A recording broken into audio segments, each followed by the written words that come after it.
സ്ഥിരം വെടിനിർത്തലിനുള്ള America Iran ചർച്ചകൾ ഇസ്ലാമാബാദിൽ ഇന്നും തുടരും. നിർദ്ദേശങ്ങളിൽ ഇരുപക്ഷവും വിട്ടുവീഴ്ച ചെയ്തിട്ടില്ല.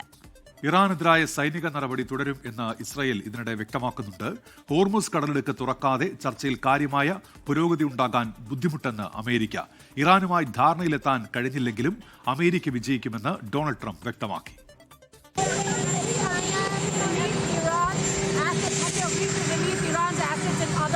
We're going to see what happens. We're in very deep negotiations with Iran. We win regardless. We've defeated them militarily. They've dropped a couple of water mines. You call them water mines in the boat. We've defeated all of their water boats too. Their navy has gone 158 ships. They have 28 water droppers, mine droppers they call them. All of them are sunk. They probably have a couple of mines in the water. We have mine sweepers out there. We're sweeping the strait. In addition to that, we're negotiating whether we make a deal or not. It makes no difference to me. വിവരങ്ങളുമായി ന്യൂയോർക്കിൽ നിന്ന് മധു കൊട്ടാരക്കരയാണ് ചേരുന്നത്. മധു, good morning.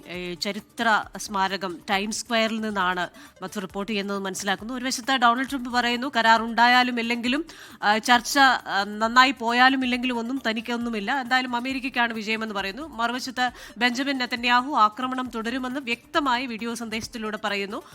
Iran അത്ര സംതൃപ്തരല്ല ഈ ചർച്ചയിൽ എന്നും പറയുന്നു.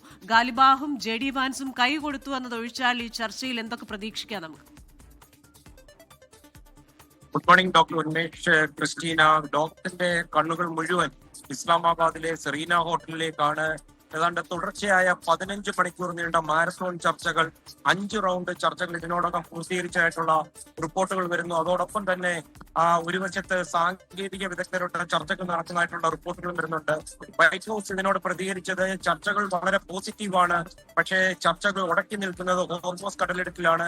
അത് നമ്മളെ ഏവരും പ്രതീക്ഷിച്ചതാണ്. തന്നെയുമല്ല, ഇന്ന് അമേരിക്ക അപ്രതീക്ഷിതമായിട്ടുള്ള ഒരു നീക്കം ഹോർമോസ് കടലിടുക്കിൽ നടത്തുകയും ചെയ്തു.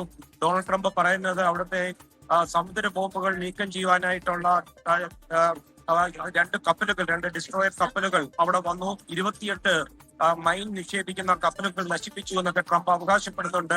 അത് മാത്രമല്ല, ട്രംപ് ഈ ചർച്ചകളോട് ഒരു വിമുഖത പോലെയാണ് ഇന്ന് സംസാരിച്ചത്. ഈ ചർച്ചകൾ എന്ത് തന്നെ ആയാലും അമേരിക്ക ജയിച്ചു, കാര്യങ്ങളുമായി മുന്നോട്ട് പോകുമെന്നാണ്. പക്ഷെ എല്ലാ കണ്ണുകളും JD വാൻസിലേക്കാണ്. JD വാൻസിന് ഇറാനുമായിട്ടുള്ള ഒരു ഡീൽ എത്തുവാൻ പറ്റുമോ ഇല്ലയോ എന്നുള്ളതാണ് അമേരിക്കൻ ജനതയും ഉറ്റുനോക്കുന്നത്. ഈ ഹോർമൂസ് കടലിടുക്ക് ചർച്ച ഒരു അർത്ഥവത്തായിട്ടുള്ള രീതിയിലേക്ക് അവസാനിച്ചില്ലെങ്കിൽ ഈ ചർച്ചകളിൽ ഒരു പുരോഗതിയും ഉണ്ടാകില്ല എന്ന് അമേരിക്ക പറയുകയും ചെയ്തിട്ടുണ്ട്. ഇത് കൂടാതെ ഇരുപക്ഷവും കരട് രേഖകളും കൈമാറിയതായിട്ടുള്ള റിപ്പോർട്ടുകളും വരുന്നുണ്ട്. ഹോർമൂസ് കടലിടുക്കിൽ സംയുക്തമായിട്ടുള്ള ഒരു പെട്രോളിങ്ങിനുള്ള ഒരു സാധ്യത അത് പാകിസ്ഥാനാണ് മുന്നോട്ട് വെച്ചിരിക്കുന്നത്. അതിന്മേലുള്ള ചർച്ചകൾ ഞായറാഴ്ച പുലർച്ചെ അല്ലെങ്കിൽ രാവിലെയോടുകൂടി വീണ്ടും പുനരാരംഭിക്കുവാനുള്ള സാധ്യതയുമുണ്ട്.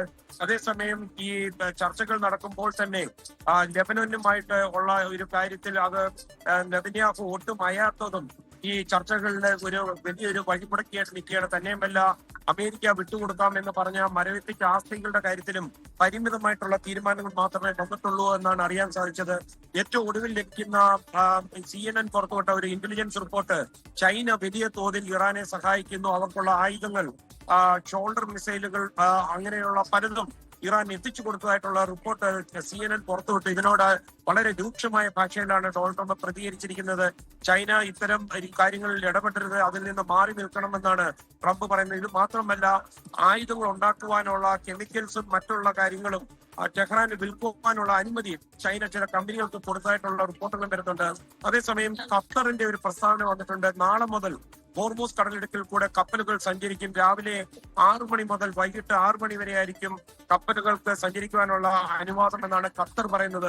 ഖത്തറും ഇറാനും തമ്മിൽ ഏതെങ്കിലും ഒരു ഡീൽ ഉണ്ടായിട്ടുണ്ടോ എന്നുള്ളതിനെ പറ്റി ഖത്തർ ഗതാഗത മന്ത്രാലയം വെളിപ്പെടുത്തിയിട്ടുമില്ല. ക്രിസ്റ്റീന, ഉന്മേഷ്.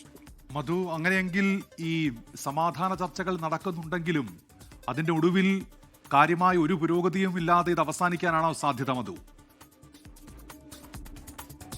ഉന്മേഷ്, ഈ ഹോർമോസ് കടലിടുക്കിൽ ഈ അമേരിക്ക ആസൂത്രണം ചെയ്ത ഈ 2 ഡിസ്ട്രോയർ കപ്പൽ, ഒരു പടക്കപ്പൽ വന്നുവെന്ന് IRGC സമ്മതിക്കുന്നുണ്ടെങ്കിലും അത് തിരിച്ചയച്ചു എന്നാണ് പറയുന്നത്. ഒരുപക്ഷെ ഈ ഗൺഡോട്ട് ഡിപ്ലോമസി പോലെ, അതായത് തോക്കിൻ മുമ്പിൽ നിന്നും നിർത്തിക്കൊണ്ടുള്ളൊരു ചർച്ചയാണോ അമേരിക്ക ഉദ്ദേശിക്കുന്നതെന്ന് അറിയത്തില്ല. എന്നിരുന്നാലും അല്പമണിക്കൂറുകൾക്ക് മുമ്പ് പാകിസ്ഥാന്റെ നൂർഖാൻ വ്യോമസേന കേന്ദ്രത്തിൽ ഇറാന്റെ നിരവധി ഉന്നത സൈനിക ഉദ്യോഗസ്ഥർ എത്തിയതായിട്ടുള്ള റിപ്പോർട്ടുകളും വരുന്നുണ്ട്. ഈ ചർച്ചകളിൽ പങ്കെടുക്കുന്നവർക്ക് വേണ്ട സാങ്കേതിക ജ്ഞാനം പകർന്നു കൊടുക്കാൻ വേണ്ടിയാണ് ഇവർ എത്തിയതെന്നാണ് പറയുന്നത്.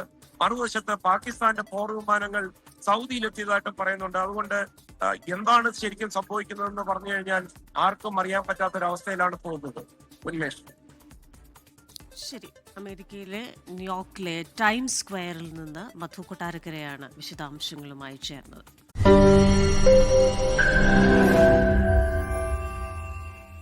ലോകത്തെവിടെയായാലും ഏത് സമയത്തും 24 വാർത്തകളും ഓഗ്മെന്റഡ് റിയാലിറ്റി പാക്കേജുകളും എക്സ്പ്ലെയിനറുകളും വിശദമായി കാണാൻ ഞങ്ങളുടെ യൂട്യൂബ് ചാനൽ നിങ്ങൾക്ക് സബ്സ്ക്രൈബ് ചെയ്യാം.